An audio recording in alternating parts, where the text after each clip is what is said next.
अस्सलाम वालेकुम नाज़रीन, प्रोग्राम ओपिनियन में अली काज़ी में भलीकार आए यासिर अहमद उनके स्टूडियो में ज्वाइन कंता सी या तज्ज़ियाकार अली काज़ी साहब। वेलकम अली साहब। Thank you Yasir. अली साहब, APC इतफ़ाक़ थी वियो त ईद उल अज़हा खां पोइ APC थींदी, कमेटी भी हिकिड़ी ठही वई त हुकूमत खे हटाइणो आहे, पर कीअं हटाइणो आहे, हाणे उहो तरीक़ो कमेटी डिसाइड कंदी। मरियम नवाज़ ते बि सवाल थिया, कीअं ॾिसो अपोज़िशन जी अॼु बिलावल हाउस लाहौर में विया ही एहसन इक़बाल साहब ऐं साद रफ़ीक़ ऐं ही सभु, ऐं हुते बिलावल साहब सां बि मुलाक़ात थी ऐं पोइ हिकिड़ी कमेटी जुड़ी आहे पीपल्स पार्टी ऐं नवाज़ लीग जी, जेको कोऑर्डिनेशन कमेटी ठही आहे, जेको हाणे ईद खां पोइ ऑल पार्टीज़ कॉन्फ्रेंस अपोज़िशन जी करण ते इतफ़ाक़ थियो आहे। हाणे इहा ॻाल्हि त ठीकु आहे त हू हींअर त न पिया ॿुधाए सघनि त हू हुन APC में छा फ़ैसिलो कंदा, पर जीअं पाण हिन प्रोग्राम में अक्सर डिस्कस कंदा हुआसीं त APC त थी वेंदी, ईद खां पोइ मुंहिंजो बि अंदाज़ो त ईद खां पोइ APC थी वेंदी, लेकिन ॾिसणो इहो आहे त हुन APC में सिर्फ़ु 18 मंज़ूर थियनि था, हिकिड़ी मतिलबु मुतालबा थियनि था, या हुकूमत खे ख़तमु करण लाइ जेको आइनी रस्तो चवनि पिया त असीं आइनी रस्तो चाहियूं था, उहो छा ॿुधाइनि था। ॾिसो, असां वटि 71 खां पोइ जॾहिं हीउ जेको मतिलबु 70 वारे ॾहाके खां पोइ अॼु ताईं पाण ॻणियूं त हुकूमतूं कीअं ख़तमु थियूं आहिनि। 2 ई तरीक़ा रहिया आहिनि, या मार्शल लॉ लॻाया आहिनि, ठीकु आहे, ज़ियाउल हक़ आयो, पोइ मुशर्रफ साहब आयो। ॿियो तरीक़ो हूंदो हो आइनी, हीउ त ग़ैर आइनी थी वियो, आइनी तरीक़ो हूंदो 58(2)B, सदर साहब असेंबली डिज़ोल्व करे छॾींदो, हलिया वेंदा। टियों रस्तो हूंदो हो त मतिलबु असांजी मिलिट्री इस्टेब्लिशमेंट विच में पई, जॾहिं बहरान वधी वेंदो त उहे हिकिड़नि खे चवंदा त बाबा तव्हां हाणे हलिया वञो। हीउ हिकिड़ो दफ़ो इहो बि थियो आहे, लगारी साहब वियो, नवाज़ शरीफ़ साहब वियो, ही विया। त क्वेश्चन इहो आहे त अगरि चवनि था मार्शल लॉ लॻणु, ही ॿई अपोज़िशन जी पार्टियूं चवनि थियूं त उहो त क़ाबिल क़बूल न आहिनि, त पोइ आइनी रस्तो 58(2)B बि ख़तमु थी वियो आहे। हाणे आइनी रस्तो बचियो कहिड़ो? हिकिड़ो आइनी रस्तो बचियो त को सघारा हल्का असांजा इमरान ख़ान साहब खे एतिरी हुकूमत ते प्रेशर विझनि, उनखे चवनि त हर सूरत तव्हांखे इस्तीफ़ा ॾियणो आहे, इस्तीफ़ा ॾेई छॾे, त ज़ाहिरी तरह ई ग़ैर आइनी न थींदो, ज़ाहिरी तरह in the spirit of it, मतिलबु एक्चुअली त हू ग़ैर आइनी हूंदो, पर चइबो त भई हीउ आइनी आहे त भई वज़ीर आज़म इस्तीफ़ा ॾेई छॾे, मिसाल। सो हिकिड़ो हीउ आइनी रस्तो आहे त वज़ीर आज़म साहिबु इस्तीफ़ा ॾेई छॾे। ॿियो आइनी रस्तो आहे त नो कॉन्फिडेंस, अदम एतमाद जी तहरीक जेका आहे उहो क़ौमी असैम्बली में पास थी वञे। सो हीअ जेका ज़िद कयो वेठा आहिनि नवाज़ लीग ऐं हीअ त असां आइनी रस्तो ॻोल्हींदासीं त 58(2)B बि न आहे, असांजे मुल्क में कॾहिं बि अदम एतमाद जी तहरीक जेको आहे कामयाब बि न थी आहे, त माना पोइ आख़िर में ॻाल्हि कहिड़ी वञी बची? आख़िर में ॻाल्हि इहा वञी बची त असां मतिलबु अपोज़िशन खे शायदि स्टैब्लिशमेंट मां इहा उमेदु आहे त हू इमरान ख़ान खे घर मोकिले छॾींदी, जंहिंजो ज़ाहिरी तरह, अगेन ज़ाहिरी जेको पाण खे नज़र अचे थो, ज़ाहिरी तरह जो इम्कान नज़र नथो अचे, अनटिल अनलेस के को एतिरो वॾो ही अवामी समुंड उथली पए सॼे मुल्क में, जो इस्टेब्लिशमेंट बि पंहिंजी जेका सपोर्ट आहे इमरान IK हुकूमत खे उहो विड्रॉ करे वठे। अहिड़ो पाण खे कोरोना में इहो बि थींदे नज़र नथो अचे। त ॻाल्हि इहा आहे त मुंहिंजो ख़्यालु आहे त हींअर त जेको हिकिड़ी तनक़ीद थी रही अपोज़िशन ते, ख़ासि तौर ते अपोज़िशन जी हिन ॿिनि पार्टियुनि ते, नवाज़ लीग ऐं पीपल्स पार्टी ते, तव्हां जेको आहे हिकिड़ी मतिलबु सिर्फ़ु ॻाल्हियुनि ते ज़ोर कयो वेठा आहियो त हिननि हिकिड़ो वापसि मुतहरिक थियनि पिया। ऐं पीपल्स पार्टी जी बहरहाल ख़्वाहिश हूंदी, जीअं मौलाना फज़ल रहमान जी अॻु में बि हुई, त हाणे कुझु अमली तरह बि थिए। हाणे या त को अंडरस्टैंडिंग थिए पई पोयां त ठीकु आहे तव्हां कुझु कयो, कुझु हल्कनि पारां शायदि कुझु सिग्नल्स अचणु शुरू थिया हूंदा, लेकिन ॿोली जेका आहे हींअर बि पीपल्स पार्टी जी भई नवाज़ लीग जी उहो नथी ॿुधाए त हू को right side of the establishment बीठल आहिनि। हींअर बि हुननि जी ॿोली जेका आहे उन जा या जेको तीर आहिनि या जेका तनक़ीद आहे हू इमरान ख़ान साहब ते त आहे, पर हुनजे सिलेक्टर्स ते बि आहे। त हीउ हिकिड़ो मोमेंटम बहरहाल डेवलप करण जी कोशिशि थी आहे। इहो चवणु जेको तव्हां वटि कॉलर आहे? जी अच्छा, तव्हां ॿुधी वठो। कॉलर वठी वेठो ज़ुल्फ़कार भट्टी टंडोला यार मां। जी भट्टी साहब, छा सवाल आहे, छा चवणु चाहींदा? काजी साहब खां इहो सवाल आहे कि लोकल गवर्नमेंट सिस्टम जेको आहे जी उहो बिल्कुलु क्लैप्स थी वियो आहे, पोलिटिशियननि जी भरमार आहे, 12 साल पीपुल्स पार्टी की हुकूमत तबाही करे छड़ी है। उन्हें कहा था बेहतर अरबाब गुलाम रहीम साहब की हुकूमत हुई जो लोकल गवर्नमेंट सिस्टम बेहतर तो हो, रोड रस्ता तरक्कियों थींदियूं तो हुयूं। इहो सवाल है काजी साहब सां असांजो महिरबान है। ठीकु आहे, महिरबानी भट्टी साहब। भट्टी साहब जी ॻाल्हि ते अचूं था, लेकिन पहिरीं पाण हू डिस्कशन पूरी करे वठूं त जेका अपोज़िशन पार्टी त अॼु जेको प्रेस कॉन्फ्रेंस थी उन में एहसन इकबाल साहब चयो त ही त कोरोना जी बीमारी जेका आहे हुन बचाए वरितो इमरान ख़ान हुकूमत खे, न त एहसन इकबाल चवाणी त मार्च अप्रैल मई में यानी जेके महीना गुज़री विया इन में फ़र्क़ु थी वञे। हाणे कोविड-19 जो जेको ज़िक्र फ़िक्र शुरू थियो आहे हू डिसंबर जनवरी खां शुरू थी वियो, त माना इहो थियो त पोएं साल अक्टूबर नवंबर में जेसि ताईं कोविड जो कोरोना जो ज़िक्र फ़िक्र न आयो हो, एहसन इकबाल साहब वारनि खे को मैसेजिस हुआ त ही हुकूमत वेंदी, जेके ॻाल्हियूं मार्केट में हलंदियूं बि हुयूं।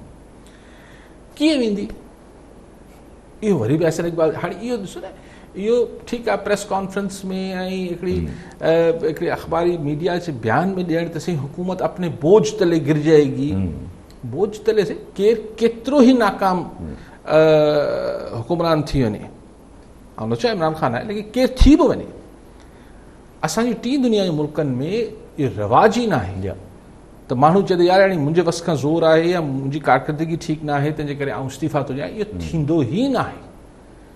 त हीउ जेको चवणु त ख़ालसा पंहिंजी हुकूमत पंहिंजे बोझ तले पंहिंजे ई जेका आहे वज़न में हेठि किरी वेंदी, मतिलबु हिकिड़ी ॻाल्हियूं आहिनि। हिन जी का तारीख़ में को मूंखे त इन जी सिर्फ़ु छा मीडिया कंज़म्पशन आहे, हिन में को वज़न न आहे हिन ॻाल्हि में, त कीअं हुकूमत यानी पाण कीअं किरी पवंदी, माना पाण इस्तीफ़ा ॾेई छॾींदो, छो ॾेई छॾींदो। ऐं स्पेशली जॾहिं चऊं था न कल टियों ॾींहुं बिलावल भुट्टो ज़रदारी साहिबु चयो आहे त हिन हुकूमत जे इत्तेहादियुनि खे बि जेके सिलेक्टर्स आहिनि उहे हिननि सां जोड़े बीठा आहिनि, यानी हिन हुकूमत ही कीअं किरी पवंदी जंहिंखे बैसाखियूं जेके आहिनि या जंहिंखे सपोर्ट आहिनि, थूणियूं लॻल आहिनि, उहे थूणियूं जेके आहिनि उहे एतिरे सघारनि हल्कनि पारां लॻल आहिनि त कीअं पंहिंजे बोझ में किरी पवंदी। सो हिकिड़ी प्रेस लाइ हिकिड़ी ॻाल्हियूं आहिनि, लेकिन बहरहाल हिकिड़ी ॻाल्हि डेवलपमेंट ज़रूरु शुरू थी आहे त नवाज़ लीग ऐं पीपल्स पार्टी गॾु आयूं आहिनि, अञा ॿियनि पार्टियुनि सां बि राब्तो कंदा। हाणे इहो बि ईद खां पोइ जेको आहे पोइ 20 ॾींहंनि खां पोइ शायदि मोहरम शरीफ़ शुरू थी वेंदो।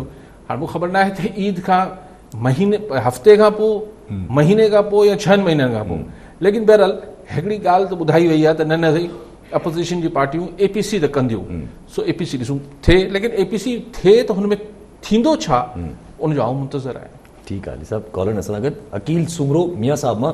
जी सुमरो साहब, छा चवणु चाहींदा, छा सवाल आहे? जी साईं, सवाल आहे जी सिंध हुकूमत ऐं वफ़ाक़ी हुकूमत जे इख़्तिलाफ़नि जो नतीजो छा निकितो साईं? ठीकु आहे, ठीकु आहे। ॿियो बि कॉलर आहिनि, इंतिखाब अहमद महर शिकारपुर मां। जी महर साहब, छा चवणु चाहींदा? अस्सलाम वालेकुम साईं। वालेकुम सलाम। साईं अली काई साहब सां अर्ज़ु असांजो अॻे बि कुझु जीअं पहिरियां महीनो में मां सवाल तव्हांखे कयो हुयो। जी मां उस्ताद आहियां, पाण असां उस्ताद आहियूं, रिटायरमेंट जा उस्ताद, असांजे इलाही पुराणा उस्ताद आहिनि, 6-7 महीनो सफ़र में जी उन्हनि खे कम्यूनिकेशन पेंशन जा पैसा कोन पिया मिलनि, DP फंड धंधा, गवर्नमेंट जी पॉलिसी गवर्नमेंट थी पई, तमामु हद खां वधीक उस्ताद परेशान लॻा पिया आहिनि। असांजो साईं अर्ज़ु अली काई साहब खे त इहो असां आवाज़ उथारनि साईं, उस्ताद वीचारा ॾाढा परेशान आहिनि, ठीकु, उन्हनि जो हक़ु आहे। ठीकु आहे, ठीकु आहे महर साहब। उस्तादनि खे रिटायरमेंट ऐं पेंशन या GP फंड वग़ैरह नथो मिले, वॾो ज़ुल्म आहे। इहे जेके हिकिड़ी शयूं थींदियूं आहिनि ऐं सरकारी नौकरी में उन लाइ पोइ माण्हुनि खे धिका खाइणा पवनि था। मूं त जेके वीचारियूं पोइ बेवा थी वञनि थियूं सरकारी मुलाज़िमनि जूं ख़वातीन, उन्हनि खे वीचारियुनि खे धिका खाइणा पवनि था। हिकु सिस्टम भई हिकिड़े माण्हू जी पेंशन आहे, इन लाइ आख़िर वन विंडो ऑपरेशन सोल्यूशन छो न? हिकिड़ी गवर्नमेंट जेको आहे ही ट्रेजरी जी या जेके बि हुनमें फाइनेंस डिपार्टमेंट आहे, हिन जी डिस्क्रिशन किथां अचणु खपे। अगरि government of Sindh chief minister साहिब, हिन लाइ त कानून साज़ी बि ज़रूरत न आहे न, हिन लाइ त हिकिड़ो नोटिफिकेशन निकिरणु खपे त भई जेको फौत थियो आहे सरकारी मुलाज़िम या रिटायर थियो आहे, तव्हां ॾेई छॾियो बसि 60 ॾींहं ख़तमु। 60 ॾींहंनि जे अंदरि अंदरि हुनजी पेंशन ऐं जेके बि आहिनि जा ड्यूज़ आहिनि उहे क्लियर थियणु खपनि। कुझु साइंस त न आहे। ऐं 60 खां 61 जो ॾींहुं थिए त जेको मिजाज ऑफिसर आहे हू लिखत में हुन जेको आहे जेको घुरंदड़ आहे, जेको रिटायर्ड ऑफिसर आहे या हुनजे जेके लवाहिकीन आहिनि उनखे लिखत में ॾे त तोखे छो न पियो ॾियां पेंशन, मरी वेंदो कोन लिखी ॾींदो। पर सिंपल ॻाल्हि आहे न, 60 ॾींहं खोड़ आहे, डॉक्यूमेंट्स जमा थियण, डेथ सर्टिफिकेट फलाण, या रिटायर थियो आहे त ठीकु आहे हुनजी जेके कागज़ी कार्रवाई आहे, हलो 60 ॾींहं न चओ, असां वटि सरकारी कमु 60 ॾींहंनि में नथो थी सघे, हलो 90 ॾींहं ख़तमु कयो। गवर्नमेंट ऑफ सिंध जेको आहे हिकिड़ी नोटिफिकेशन जारी करे त बाबा 90 ॾींहंनि जे अंदरि या त हुनखे हुनजी पेंशन या अगरि बेवा आहे त हुनजा ॿिया मामला हुनखे ॾियो, न त लिखत में उहो ऑफिसर ॿुधाए तव्हां छो नथो ॾिया, ॻाल्हि ख़तमु थी वेंदी। पर पैसा रिश्वतूं इहे सभु धंधा थियनि था। तव्हां कॉलर वठी वठूं। इमरान चांडियो खैरपुर मां। जी चांडियो साहब, छा चवणु चाहींदा? बिजली जन गवर्नमेंट कॉल ड्रॉप थी। भट्टी साहब लोकल बॉडीज़ जी ॻाल्हि कई टंडल यार मां, सही बिल्कुलु लोकल बॉडीज़ जो हाल त हाणे त मुर्गो अलाए छा थी वियो आहे इन 4 सालनि में, त छाकाणि त पोइ चवनि था इख़्तियारात बि घटि आहिनि, फंड्स बि घटि आहिनि। ऐं ॻाल्हि ठीकु आहे त प्रोविंशियल फाइनेंस कमीशन जेका जेको आहे सूबाई सतह ते बि नाणे जी विर्छ थियणु खपे, प्रॉपरली थियणु खपे, डिस्क्रिशन ऐं सवाबदीद ख़तमु थियणु खपनि, त हीअ असांजो हामी ज़िलो आहे या तालको आहे, हीअ असांजो मुखालिफ़ तालको या ख़तमु थियणु खपनि। ऐं लेकिन हाणे साईं चए थो नाज़मी वारे दौर में कमाल हो सही, हुन दौर में बि अरबे रुपया आया, सिंध खे त गुले गुलज़ार थी वञणु खपे हा। पर उन ई दौर में बाब बि ठहिया, घणे भाङे बाबे फलाणो मोतारनि ठाहिया पंहिंजा बाप, जिथे वञो दड़ी की ॿिए जे घर में घणो पिया ॼण। हा ख़बर पई साईं जो घर आहे न सही, साईं जो अच्छा घर न आहिनि, महल आहिनि मोतारनि जा, त बाब ठहिया, महल ठहिया। उहो अगरि उहे पैसा अगरि लॻी वञनि हा त सिंध गुले गुलज़ार ते हुजे हा। ठीकु आहे अली साहब। अली साहब, अकील साहब तव्हांखां सवाल कयो, अकील सुमरो मियां साहब मां, की फेडरल गवर्नमेंट ऐं सिंध गवर्नमेंट जी छिकताड़ किथे वञी छा थींदो? सही छा वञी थींदो इहो त हाणे ख़ुदा ख़बर, पर इहा ॻाल्हि वणंदी त न हूंदी आहे, हमेशह चवां थो। मुख़्तलिफ़ हल्कनि खे इहे सिंध ऐं वफ़ाक़ वणंदो त न हूंदो, पाण ॾिसो छा था कनि, इहा ॻाल्हि ईअं हले, केतिरो हलंदी इहो ग़ैर मुइना मुद्दत ताईं हली बि नथी सघे, अंजाम छा निकिरंदो मूंखे ख़बर न आहे। लेकिन पाण वरी हुन प्रेस कॉन्फ्रेंस अॼोकी ते अचूं, जेका अॼु ॻाल्हि कई एहसन इक़बाल साहब ऐं कायरा साहब पीपल्स पार्टी नवाज़ लीग वारनि, त चलो APC थी वेंदी, APC में ॾिसूं त कहिड़ो मई वादो थिए थो, ईद खां पोइ थींदी ऑल पार्टीज़ कॉन्फ्रेंस, जीअं मूं तव्हांखे चयो त ईद खां पोइ फौरन थींदी, या वरी मुहर्रम शरीफ़ खां पोइ थींदी, या 6 महीननि खां पोइ थींदी, थी वेंदी, महीने जे अंदरि थी बि वेंदी। लेकिन पोइ हुन में छा फ़ैसिलो था कनि? लेकिन तव्हां वरी कॉलर जी हा, कॉल वठी वठूं। इमरान चांडियो खैरपुर मां। जी चांडियो साहब, छा चवणु चाहींदा? बिजली चले त गवर्नमेंट हुकूमत वाइदो कयो त बिजली चोरनि ख़िलाफ़ कार्रवाई कई वेंदी, ऐं उन जे बावजूद मतिलबु बिजली चोरी ते माना कोई बि मतिलबु कार्रवाई या एक्शन न पियो खयो वञे, ऐं बिल्कुलु हले पई सरेआम जीअं बिजली चोरी पई हले थी। ठीकु आहे। हेस्को के इलेक्ट्रिक जेके सेप्को आहे, उहो जेके वीचारा बेपहुच माण्हू आहिनि उन्हनि सां त जेके जुठूं करे पई, पूरा ट्रांसफार्मर खणी हलिया वञनि था, ॻोठनि जी बिजलियूं कटिजी वञनि थियूं। हाणे त कुझु पीपल्स पार्टी जे चङनि मतिलबु अॻवाननि जूं बि लाइटूं वाइटूं कटिजनि पियूं, सो उहो त अलॻि सियासत थिए पई। सो लेकिन इहा त बिजली चोरी तॾहिं त पंहिंजी जाइ ते आहे, बिजली अचे त सही। त हाणे ॻाल्हि इहा आहे त अगरि 24 कलाकनि में अचे ई बिजली 6 कलाक पई, त 6 कलाक वारी चोरी तव्हां भले बंदि कराए वठो चांडियो साहब, पर पहिरियों मसइलो त हुजणु खपे त हेस्को सेप्को वारा, मूंखे ख़ुशी थी इम्तियाज़ शेख साहब जेको असांजो आहे तवानाई वारो, इन्हनि सां हेस्को ऐं सेप्को वारनि सां बि मीटिंग कई आहे। नेपरा सुभाणे जेको ऑनलाइन ॿुधण जो फ़ैसिलो बि कयो आहे, कंप्लेन्स हेस्को ऐं सेप्को जे ख़िलाफ़। सो आई एम ग्लैड, मां त चाहियां थो त भई के इलेक्ट्रिक त प्राइवेट पार्टी आहे, हू त सरकारी इदारा आहिनि, सेप्को ऐं हेस्को, उन्हनि खे त को मोह माण पे में आणियो। शुक्र आहे त सिंध सरकार हाणे असांजी दाऊं सभिनी जी ॿुधी वरितियूं, ॾिसूं हुते बहितर थिए, बाक़ी केर इलेक्ट्रिक खे त केरु कुझु नथो चई सघे, हू त बड़े लोग है भाई, मतिलबु प्राइम मिनिस्टर बि कुझु न करे सघियो, उहो ई ओवर बिलिंग बि आहे, उहो ई जेको आहे लोड शेडिंग, लोड मैनेजमेंट, नालो मैनेजमेंट करे छॾियो, लोड मैनेजमेंट, सो के इलेक्ट्रिक खे पाण कुझु नथा चऊं। ठीकु सो आहे एनीवेज़ सो पाण ॻाल्हि पे कई त ही अॼु जेका ॿी ॻाल्हि एहसन इक़बाल साहिबु कई, उन खां पुछियो त भई मरियम नवाज़ साहिबा उहो माठ छो आहिनि, उहो ख़ामोशी कॾहिं टोड़ींदियूं, त एहसन इक़बाल साहिबु चयो त अॻु में बि जेका मास मोबिलाइज़ेशन आहे, यानी आवाम खे मुतहरिक करण में अॻु में बि हुनजो किरदारु रहियो आहे, हाणे बि जॾहिं मास मोबिलाइज़ेशन आवाम खे मुतहरिक कबो त हुन में हुनजो किरदारु हूंदो। यस आई एग्री, मां हमेशह हिन ख़्याल जो आहे त मरियम नवाज़ पंजाब में हिकिड़ो वाहिद अहिड़ो फैक्टर आहे या फिनोमिना आहे जेको अगरि पंजाब जे शहरनि ऐं पंजाब जी ॿारहाड़ियुनि में अगरि मोहतरमा जेको ट्रैवल करणु शुरू कयो मरियम नवाज़, त पंजाब में त लहरूं पैदा करे छॾींदी। हिन महिल पंजाब में अगरि मास ग्रास रूट लेवल ते पॉपुलर माण्हुनि आम माण्हुनि में अगरि का शख्सियत वेव्स क्रिएट करे सघे थी, लहरूं पैदा करे सघे थी, त उहो मरियम नवाज़ आहे। सो अगरि एपीसी खां पोइ वाकई में ही को अवामी मूवमेंट हलाइण वञनि पिया ऐं मरियम नवाज़ पंहिंजी जेको चुप जो रोज़ो आहे या ख़ामोशी आहे उहा टोड़े विधी, ऐं न सिर्फ़ु ख़ामोशी टोड़ी बल्कि ॿाहिरि निकिती, त पोइ सम्झिबो त नवाज़ लीग मीन्स बिज़नेस, पोइ सम्झो त नवाज़ लीग हाणे हू फाइनल राउंड में वञे पई, छाकाणि त मरियम साहिबा जी ख़ामोशी ज़ाहिर आहे ईअं त न आहे थकी पई आहे, जी हा, हीअं सियासत में आई आहे, हींअर खां कीअं थकी पवंदी।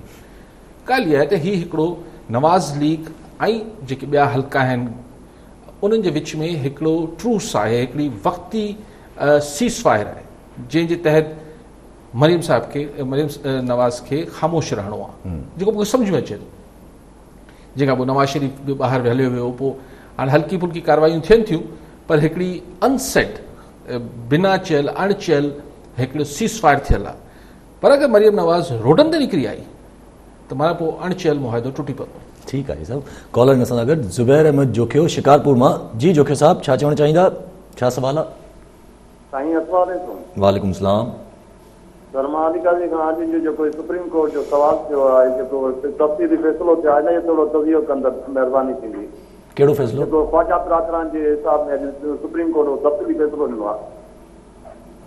ठीकु आहे, ठीकु आहे, सही सरसरी मूं ॾिठो, इनखे अञा तफ़सील सां मूं पढ़ियो कोन्हे, पर शायदि रिलीफ ॾिनो अथनि ख्वाजा साहिबनि खे। सवाल कयो त माना केस ठहे ई नथो रेफरेंस जो, इहो जेको तव्हां नैब जो केस ठहे नथो।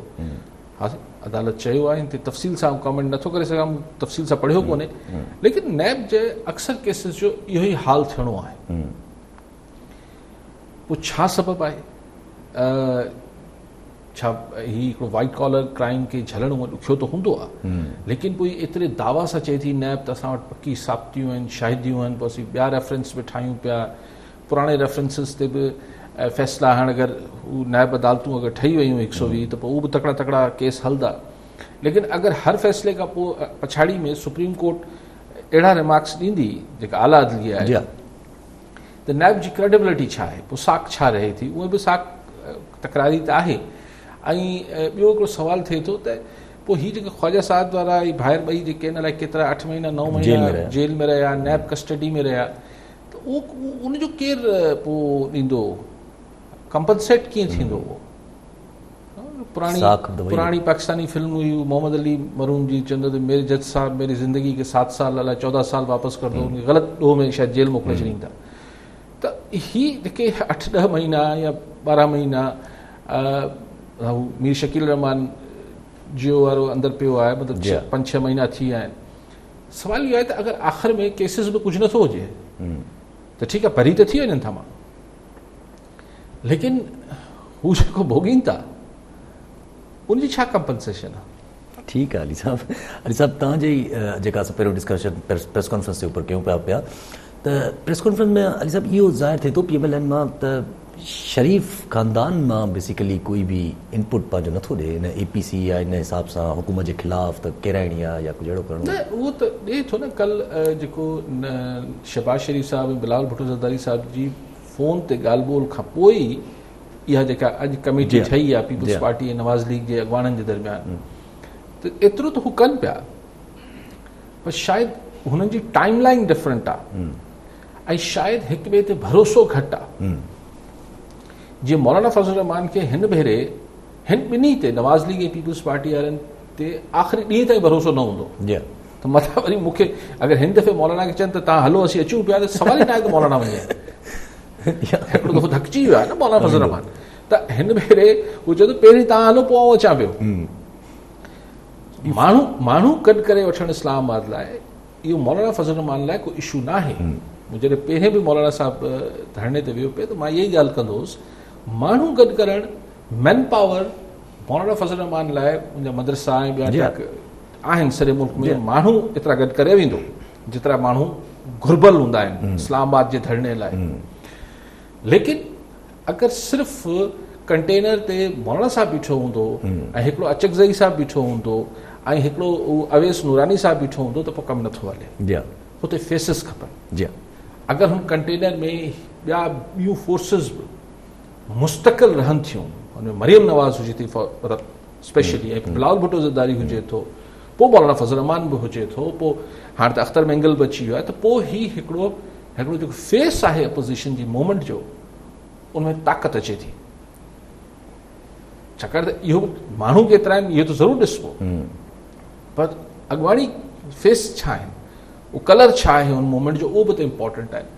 सो हींअर जॾहिं चयो वञे थो त असांजी इस्टेब्लिशमेंट इमरान ख़ान हुकूमत खे अञा हलाइणु चाहे थी, त ॾिसणो इहो आहे त छा असांजी अपोज़िशन हाणे इहो फ़ैसिलो करे वरितो आहे त न तव्हां कुझु बि चाहियो, असांजी चाहत इहा आहे त हीउ वञे, ऐं पोइ ही वाकई में हिकिड़ी उहा ई ॻाल्हि त धरणे खां इस्लामाबाद ते रवानगी खां सवाइ ॿियो कंहिं शइ सां बि इमरान ख़ान हुकूमत न वेंदी या का बि हुकूमत न वेंदी, ऐं हुन में ही सभु गॾु बि हुजनि ऐं माण्हुनि जो अंग बि हुजे। जी पर सवाल इहो आहे त ॾिसो ख़ुदि अॼु अहसन इक़बाल साहिबु चई छॾियो, इहो त चई त ईद के बाद इहे थींदी APC थींदी, पर इहो चई त जॾहिं ही कोरोना ख़तमु थी वेंदी त पोइ सियासी पार्टियूं पंहिंजियूं एक्टिविटीज़, अवामी एक्टिविटीज़ शुरू कंदियूं।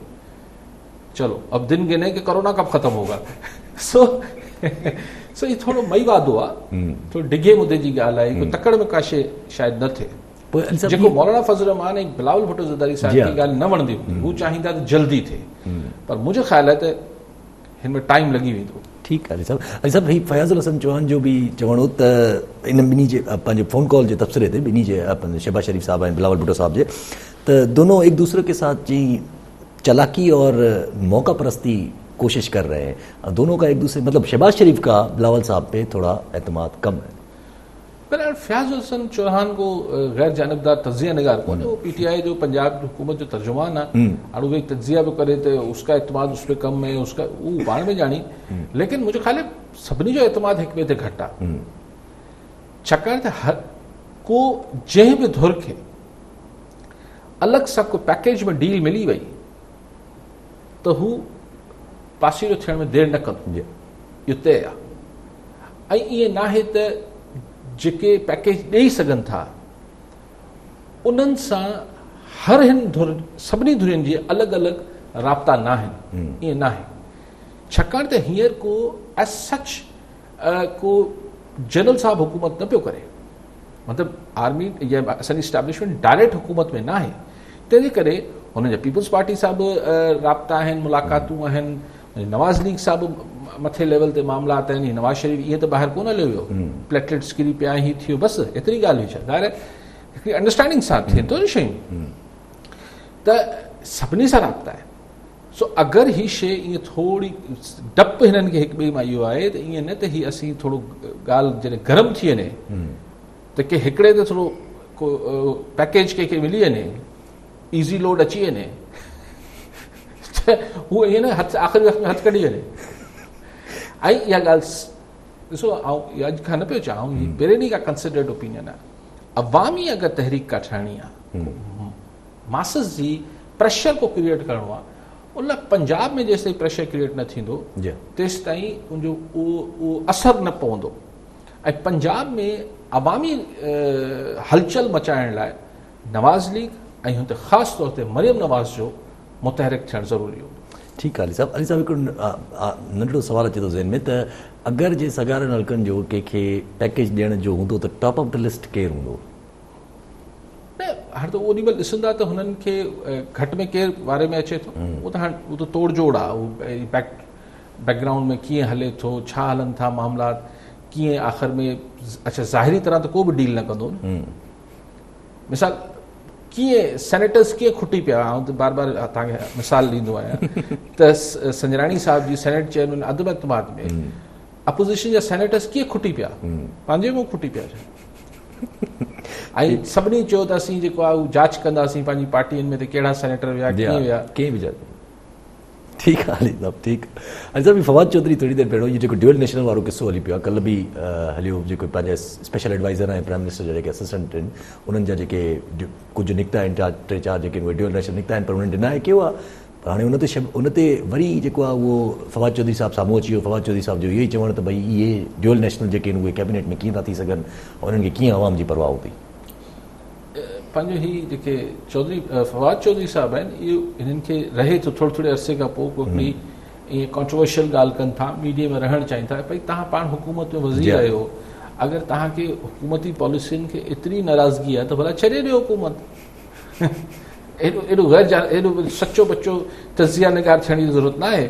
अच्छा ख़ैर हू चवनि पिया त जेके अणचूंडियल, ऐं पहिरीं बि हिननि जेको इंटरव्यू वॉइस ऑफ अमेरिका खे ॾिनो उन में बि चयो त भई इमरान ख़ान साहिबु वधीक भाड़े थो या भरोसो करे थो जेके अणचूंडियल हुनजा सलाहकार आहिनि। हींअर बि चए पियो त जेके अणचूंडियल सलाहकार आहिनि डिसीजन मेकिंग में ज़्यादा उहे डिसीजन फ़ैसिला साज़ी हू पिया कनि, ऐं हू ड्युअल अगरि ॿिटी शहरियत आहे। पर ॻाल्हि त सही आहे, पंहिंजाए ते फवाद चौधरी बि चए भई अगरि ॿिटी शहरियत वारो ब्यूरोक्रेट बि नथो थी सघे, को इलेक्शन बि नथो विड़ी सघे, त बाक़ी तव्हांजी फ़ैसिला साज़ी जेको आहे भले ॿिटी शहरियत वारो करे, उहो कीअं थो करे सघे डायरेक्ट कैबिनेट में? मतिलबु ऐं पोइ अजीब ग़रीब आहिनि उनमें त जेके डिक्लेरेशन बि आया आहिनि जिन्हनि माण्हुनि हिननि सलाहकारनि ॾिना आहिनि, उन ते ख़ुदि तमाशा थियल आहिनि त अणपूरा आहिनि। उहे जेके हिननि डिक्लेरेशन्स पंहिंजा असासा ज़ाहिर कया आहिनि हिननि अणचूंडियल एजेंट, हुनमें अक्सर जा जेके डिटेल आहिनि उहे पूरा डिटेल ई कोन्हनि। मिसाल आउं चवां त मुंहिंजी ज़मीन आहे, भई केतिरी ज़मीन आहे, केतिरी जी मालियत आहे, या सो इहो हिकिड़ो खोड़ शयूं अणपूरियूं आहिनि। पर छाकाणि त हिननि खे कोई इलेक्शन कमीशन जे साम्हूं त वञिणो कोन्हे, बसि हिननि हिकिड़ी फॉर्मेलिटी पूरी करे छॾी आहे। ठीकु आहे सर। अच्छा हीअ हुकूमत जेका आहे उनजो मौक़िफ़ त इहो ई बार बार अचे थो पियो त ऑपोज़िशन गॾु न करे थी थिए, छो जो करप्शन जी उन्हनि खे भउ आहे। ऐं अॼु पाण अहसन इक़बाल साहब बि इहा ॻाल्हि करे छॾी त को नयो कानून अचे थो कयो पियो FATF जे प्रेशर में अची असांखे कोई 90 ॾींहं वरी पोइ 90 ॾींहं बाद में विदाउट इवन नोटिस जेको रखी सघूं। ॾाढो ड्रैकुलियन लॉ आहे, ॾाढो ख़ौफ़नाक हू कानून आहे। पोइ हुनखे हू चवनि इहो पिया त असीं FATF जी फरमाइशी लिस्ट पूरी पिया कयूं, पर FATF जेके असांजा जेके सुधरियल मुल्क आहिनि उहे उनमें आहिनि, त उहो पंहिंजे मुल्कनि में त अहिड़ो कारा कानून नथा आणीनि। असांखां छा इहो फरमाइश पिया कनि त 90 ॾींहं तव्हां बिना रिमांड जे, बिना कंहिं ज़मानत जे तव्हां माण्हू खे ॿधी विहारे छॾियो। सो अगरि हू ॾाढो जेको कानून अचे पियो उहो वाकई में नैब खां ख़तरनाक कानून आहे। ठीकु आहे सर।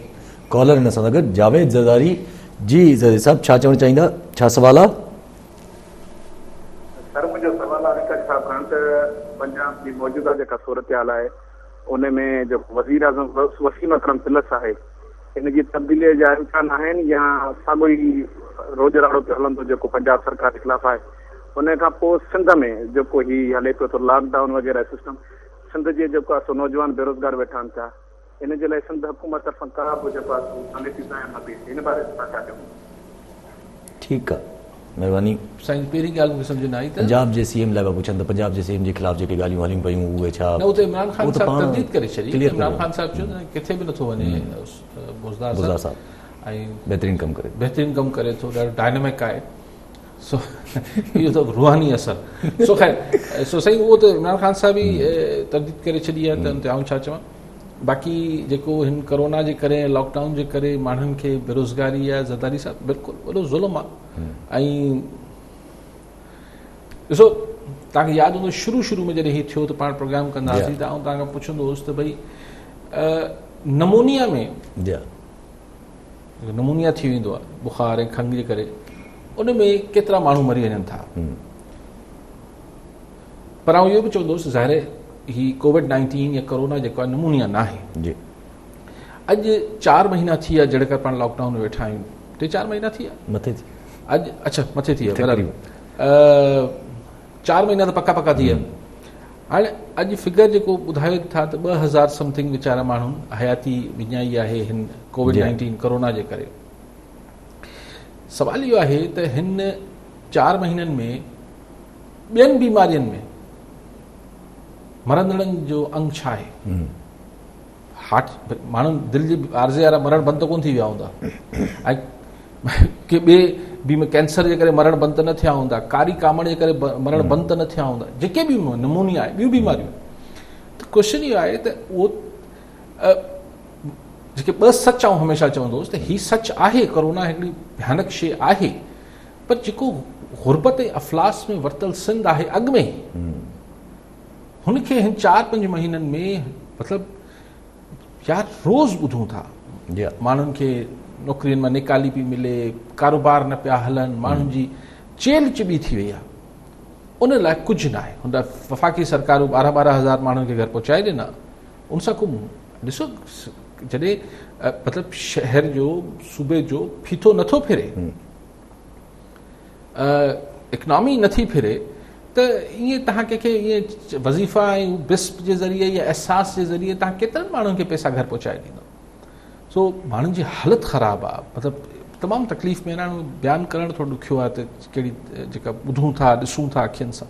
इन लॉकडाउन जे करे हिकिड़ो ज़हन में अचे थो पियो त जीअं हाणे इंटर प्रोविंस जेका बंदि लॻी पई आहे पंहिंजो बस सर्विस, त अॼु वरी उनखे बि जेका उन्हनि जो एतिजाज हुयो सुराबगोड़ बंदि थियो, उनखे बि पॉलिटिसाइज़ कयो वियो। उन में PTI जा एहलकार पहुची विया, उहे चारो चवण त उन में कोई प्रॉपर जेके एतिजाज करण वारा जेके बस ट्रांसपोर्ट वारा आहिनि उहे न आहिनि, पर इहे PTI जा पंहिंजा माण्हू आहिनि।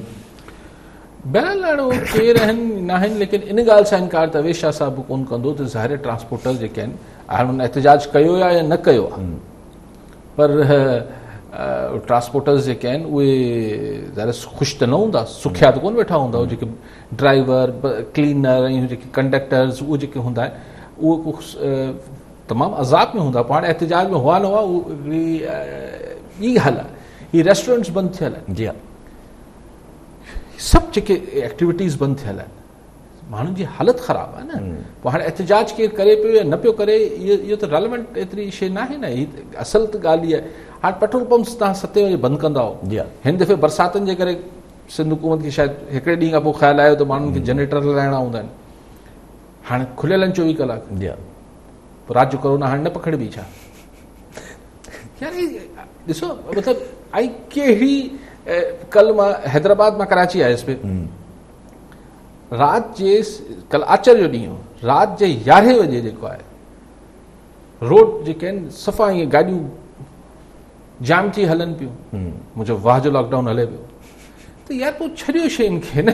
भला अगरि शयुनि खे हलनि, जॾहिं तव्हां चओ था त भई असां हुकुम में तव्हां ते लॉकडाउन हणूं था, बाक़ी कयो पिया त असां अखियूं बंदि कयूं पिया, तरीक़ो छोड़ी यार, माण्हुनि खे खोलियो, ज़िंदगी हाणे हलणु ॾियो अॻियां। ठीकु आहे अली साहब हीअ इन सां ई रिलेटेड हिकिड़ी ॿी ॻाल्हि अचे थी पई, ज़हन में नंढड़ा इशूज़ आहिनि, पर ज़हन में अचनि था पिया त जीअं हाणे चांडका जो हॉस्पिटल में अॼु ॾिठोसि त चांडका हॉस्पिटल में जेको आहे उहो फूड अथॉरिटी वारनि रेड कयो आहे, ऐं उते जेको हॉस्पिटल में जेको मरीज़नि खे खाधो खारायो कोन्हे, वॾो सब स्टैंडर्ड खाधो खारायो कोन्हे।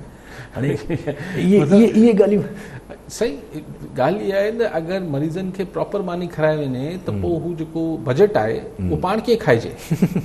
अगरि दवाऊं प्रॉपर ॾेई छॾिजनि त दवा पोइ उनजो पैसा कीअं खाइजनि। हिते शाबाश आहे हिन फूड वारनि खे जिन्हनि छापो हयो चांडका में, लेकिन ऐं पोइ सिर्फ़ु वार्निंग ॾेई अची विया आहिनि, मुंहिंजो ख़्यालु सील थियणु खपे। जी हा, अहिड़ो मतिलबु हुन उहो ई न, असांजी सरकारी अस्पतालनि में माण्हू अचे थो हिकिड़ी बीमारी जे सबबु ऐं वापसि वञे थो त 2-3 बीमारियूं ॿियूं वठी थो वञे। हाणे हीअ मरीज़नि खे अहिड़ो खाधो खाराइनि पिया त माना हुनखे फूड पॉइज़निंग थिए, गैस्ट्रो जा इशूज़ थी वञनि। पर जेको नोटिस वठंदो सवाल ई न आहे। वली साहब असां सिर्फ़ु कोरोना ते फोकस कयो वेठा आहियूं। Exactly. असांजो कुझु न वञे त असांजी अस्पतालनि में छा पियो थिए, ॿियनि मसइलनि में छा पियो थिए, असांजे रोड रस्तनि जी छा हालत आहे, असांजा पीअण जो पाणी जो छा, न ॻाल्हायो सिर्फ़ु कोविड-19 ते। अली साहब हीअ अगरि हिकिड़ो खणिजे त जीअं बिलावल साहब चैलेंज करनि था पिया त 3 हॉस्पिटल्स मूंखे ॾेखारियो, त छॾे कराची खे अगरि छॾे वञे त हेॾे अगरि असां पंहिंजो हैदराबाद ऐं लाड़काणो ऐं सखर ऐं जैकाबाद का हिकिड़ी हॉस्पिटल ॾेखारनि भला। न आउं चवां थो अचो सिविल अस्पताल कराची हलूं था, मतिलबु ॿियूं सरकारी अस्पताल डिस्पेंसरीज़ मलीर में हॉस्पिटल में कंहिं में हलूं था, कि लियाकताबाद में किथे हलूं था, ख़ुदि प्राइवेट हॉस्पिटल्स में जेको ॿिए तरीक़े जो ज़ुल्म थिए पियो अचो उते हलूं था। गवर्नमेंट जेको आहे उहो हिकिड़े इदारे ते हिकिड़ी हॉस्पिटल या ॿिनि हॉस्पिटल जो नालो खणी ठीकु आहे, मतिलबु मां आराह न आहियां, लेकिन ॻाल्हि इहा आहे त ओवरऑल हेल्थ केयर हिते वॾो जहान आहे न।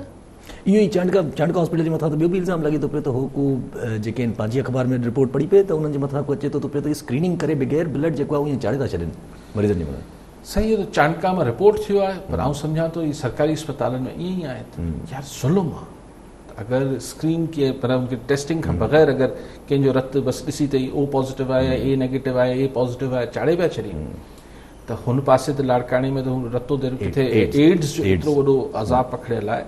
असांजे हर चौथे पंजे माण्हू खे कारी कामड़ थियल आहे, ॿियूं अनेक बीमारियूं आहिनि, केॾो ज़ुल्म आहे न। ऐं पोइ आम माण्हू वीचारो इलाज ख़ातिर चए थो यार पैसा न आहिनि, या त हुननि प्राइवेट हॉस्पिटल्स में वञे या प्राइवेट डिस्पेंसरीज़ ते वञिजे, जेके प्राइवेट हिननि GPs खोलियल आहिनि, उते ॿिया जहान आहिनि, त उन्हनि पैसा कोन आहिनि उन्हनि खे मुंहुं ॾियण लाइ, त वञनि था सरकारी अस्पतालनि में। सरकारी अस्पतालनि जी हालत इहा आहे त मानी जे नाले ते जेको अलाए छा पिया खाराइनि ऐं रत ॾियनि पिया त स्क्रीनिंग न पिया कनि, केरु पुछण वारो आहे न। असांखे ॿुधायो वञे थो त NICVD ॾिसो। जी हा, ठीकु आहे अली साहब ही कल्ह जेका आहे बाहि लॻी लांडी में 3 बिल्डिंग्स खे, 3 इंडस्ट्रीज़ खे 18 कलाकनि ताईं बाहि विसी कोन सघी, विसामी न सघी। अच्छा, पोइ हाणे टेक्निकल रीज़न मतिलबु छा फायर ब्रिगेड लेट पहुती छा हुते? फायर ब्रिगेड बि लेट पहुती, फायर ब्रिगेड जो पाणी ई न हुयो, वरी पोइ नेवी जा कुझु गाॾियूं गुज़ारियूं त उहो वरी पाणी इहो चकर। तव्हां ॾिसो न, आख़िर ही इशूज़ ही का सीरियस इशूज़ आहिनि न। त हिन शहर ते सॼे सूबे ते सॼे मुल्क ते अला रह पियो करे, लेकिन छाकाणि त ही वॾो शहर आहिनि, हिन में त ख़ुदा न ख़ास्ता अगरि यासिर को नागा ईअं को अहिड़ी आफ़त अची वई, चवंदे वेठे जा पियो को ज़िलज़िलो या अहिड़ी का शइ, त असां वटि रेस्क्यू जी ही जेके इदारा आहिनि, असां भले ठहियलु हुजे PDA में ठहियलु आहे, फलाण ठहियलु आहे, डिज़ास्टर मैनेजमेंट, इहे ख़ैरु लॻो पियो अथव। जंहिं शहर में तव्हां ॿुधाए पियो त फायर ब्रिगेड जी हिकिड़े सनती यूनिट्स खे बचाइण लाइ फायर ब्रिगेड जी गाॾियुनि वटि पाणी न हुजे, उते छा ॿी ॻाल्हि कजे, जिथे जेको असांजो हेल्थ केयर जो सिस्टम आहे उहो डावाडोल हुजे, त बसि अलाह बचाए। अगरि हिते को ख़ुदा न ख़ास्ता का नागानी आफ़त अची वई त 3 फैक्ट्रियुनि खे बाहि लॻी आहे, 2 फैक्ट्रियूं सड़ी वयूं, 60% 3 फैक्ट्री सड़ी वई। हाणे जीअं मिसाल जी ॻाल्हि आहे, जेके मालिकान हूंदा या जेको इंडस्ट्रियलिस्ट हूंदो, जेके बिज़नेस करण जो शौक़ु हूंदो, इहा हालत ॾिसी बिज़नेस कंदो। उहा ई ॻाल्हि आहे न, उहा ई ॻाल्हि आहे। इहा हालत ॾिसी बिज़नेस कंदो, उहो त कोन कंदा न। पोइ इहो त मोटिवेट त कहिड़े हिसाब सां बि न। बसि माण्हू छा कनि, सभु भॼी वञनि छा, कई त विया आहिनि। हाणे कई माण्हू हितां ॿिया ॿाहिरि हलिया विया, हिते हलिया विया, हुते हलिया विया, जिन्हनि जो पंजाब में बेस हो। हीउ सॼो जॾहिं ही ज़िया जे आख़िरी जॾहिं ही MQ में ही सॼो मामिलो थियो, त हिते जो सनतकार वञी जेको आहे उहो सॼी जेका फैसलाबाद वारी बेल्ट ते इंडस्ट्रियलाइज़ेशन थी आहे, उनमें अक्सर त हिते जो सनतकार वियो कराची जो, छाकाणि त हिते सिर्फ़ु सुवाल इहो न आहे त फायर ब्रिगेड जो पाणी न आहे, पहिरीं त भत्ताखोरी जो वॾो अज़ाब हो, अगवा जो वॾो अज़ाब हो, ऐं हींअर बि अगरि हिकिड़ो तव्हां सनती यूनिट हणो त अलाए केतिरा त सरकारी इदारनि जा माण्हू अचनि था, हुननि खे तव्हां पर मंथ भत्तो ॾियो। त ईज़ टू बिज़नेस जेको ख़ान साहिबु चए थो, इमरान ख़ान, मतिलबु ईज़ किथे आहे, ईज़ी मतिलबु ईज़ीनेस किथे आहे? उहो तक़रीरनि सां त कारोबारी माहौल नथो ठही वञे न। हुकूमतनि खे अञा ताईं इहो सम्झ न पियो अचे त हू हाकिम आहिनि या as a government they should be service providers.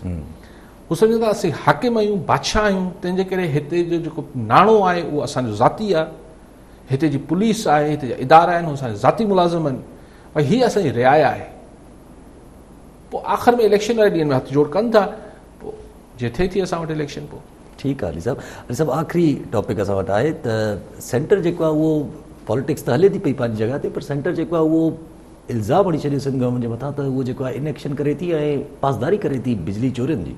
न, इहो उन जी कंटिन्यूटी आहे न, जेको कंटिन्यूटी आहे सिंध ऐं वफ़ाक़ जे विच में जेको सफ़ा तलख़ी आहे, हिन जी कंटिन्यूटी आहे। हाणे फेडरल हुकूमत चए त भई सिंध सरकार जेका उहा बिजली चोरनि जी सरपरस्ती करे पई, ॿिए लफ़्ज़नि में बिजली चोरी जो इल्ज़ाम हणनि पिया न, ऐं हू चवनि था त तव्हां आहियो नाहे लहियो, तव्हांजे वापडा वारा, ज़ाहिर के इलेक्ट्रिक त ख़ैर प्राइवेट आहे, पर हेस्को सेप्को जे अमलदारनि जी मिली भगत खां सवाइ कोई चोरी त नथी थी सघे। सो हिकिड़ी भाई ॾिसो ॻाल्हि इहा आहे त ही बि प्रोविंसिस खे ॾियणु खपे ताकी हिकिड़ी तरफ़ ॻाल्हि थिए न। हाणे जेको शेयर्ड रिस्पॉन्सिबिलिटी आहे, इम्तियाज़ शेख साहब हिते छा हेस्को जो चीफ खे हटाए सघे थो छा, या सेप्को जो चीफ खे हटाए सघे थो छा? त हुन चीफ खे बि ख़बर आहे, या हुनजे हिकिड़े नंढे मुलाज़िम खे बि ख़बर आहे हेस्को ऐं सेप्को वारे खे, त भई मुंहिंजी जेका मुक़ररी बदिली आहे उहा लाहौर मां थियणी आहे, इस्लामाबाद मां थियणी आहे।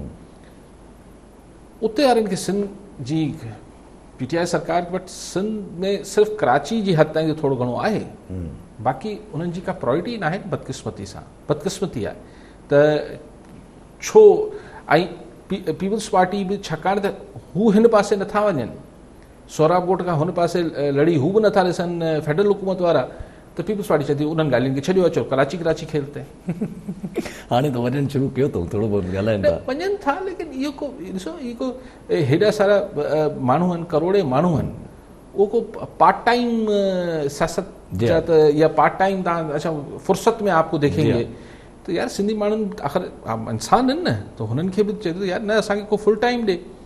सिंध गवर्नमेंट चए थी इलेक्शन में तव्हांखे ॾिसंदासीं, फेडरल हुकूमत चए थी असांखे वोट न मिलिया आहिनि त असांजो छा वञे, अजीब रवैयो आहे। ठीकु आहे अली साहब PPP जा पंहिंजा MP जेको आहे उहो पीपल्स पार्टी जी इस गवर्नमेंट ते थोरो तनक़ीद कई। PPP जा MP जेके आहिनि राणा हमीर सिंह जेके थरपाक में पंहिंजो उमरकोट में, त उन्हनि जो चवणो त सिंध गवर्नमेंट आहे जेके कोल माइनर्स कंपनी जेके असां वादा करे आहियूं त असां लोकल्स खे नौकरियूं ॾींदासीं, ऐं उन्हनि खे जेका हटायो वियो आहे उन्हनि जो जेको माइग्रेशन वग़ैरह थी आहे माइनिंग जे करे, उहो कंपनसेट कोन कयो वियो, माना हिकिड़े क़िस्म जो धाड़ो वियो आहे। हुते जेके ही इलेक्टेड रिप्रेज़ेंटेटिव्स आहिनि उन्हनि खे शिकायतूं आहिनि हुते जे जेके थियूं आहिनि।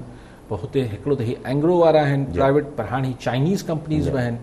एंग्रो वारा त वरी बि लोकल कंपनी आहे, हुन ते कुझु न कुझु हुननि काफ़ी कमु बि करायो आहे, कुझु डेवलपमेंट बि कॉलोनी वग़ैरह ठाराए ॾिनी, कंपनसेट कयो आहे। मतिलबु ठीकु आहे, जेतिरी ख़्वाहिश हूंदी हुते जे माण्हुनि जी शायदि ओतिरो हुननि बि न कयो हुजे, लेकिन बहरहाल हुननि कुझु न कुझु कयो आहे। पर चाइनीज़ जे तव्हां दर जे अंदरि नथा वञी सघो, जेके चाइनीज़ फर्म्स हींअर जेके ब्लॉक्स हुननि खे कोल लाइ ॾिना आहिनि, त हुते जे माण्हुनि खे अच्छा पोइ इहो आहे त जेको हू हटायो वञे थो, उन्हनि खे लॾपलाण थिए थी, उनजो हिकिड़ो नफ़्सियाती बि पहलू आहे ऐं हुनजो हिकिड़ो माशी ऐं समाजी पहलू बि आहे, उनखे एड्रेस करणु खपे। ठीकु आहे अली साहब, वरी महिरबानी अली साहब। नाज़रीन, इहो अॼु जे प्रोग्राम मां वरी सुभाणे मिलंदासीं। अल्लाह भाई।